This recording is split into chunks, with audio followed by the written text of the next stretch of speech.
Наурыз мейрамы қарсаңында қазақ ауылда тойдан тыс қалмады. Киіз үй тігіп, көже қайнатқан ұйымдастырушы тарап, тіпті ұлан асыр тойда палуан күрестіріп, ақындар сайысында ұмыт қалдырмаған. Қазақтың ежелгі тойын еске алған тойшыл қауым жайлы тілшіміздің арнайы бейнематериалында. Ақ түйенің қарны жарылған наурыз мейрамы әлі де жалғасын табуда. Бұл жолы ауыл халқының ұйымдастырған тойына әр жақтан қонақтармен қатар жұлдыздар да ағылып келіпті. Тарихтағы әйгілі Бәйдібек бидің қызы Қызаяна әулеті бүгінгі тойдың ұйытқысы болып отыр. Әр жыл сайын наурыз мейрамында осы сынды той өткеруді әдетке айналдырған текті әулет тоймен қатар әрқилы сайысқа да көңіл бөлгенін алға тартты. Қызаянаның тұлғалық қасиетін ашатын өлеңге мүшәйра жарияладық.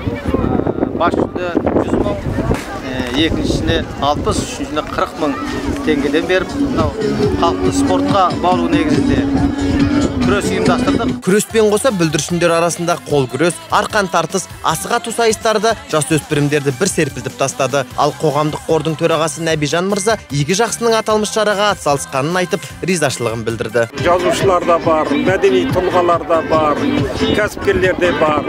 Демек, осындай бір қор құру арқылы жалпы халықта береке бірлікке шақыру. Ұлттық нақышқа толы той жәдігерлі жәрмеңкесімен де жиылған жұртты таң тамаша етті. Сондай-ақ таза емен, тіпті қарағайдан қашалып жасалған бұйымдардың барлығы дерлік сыйлы қонақтарға табыс етілген.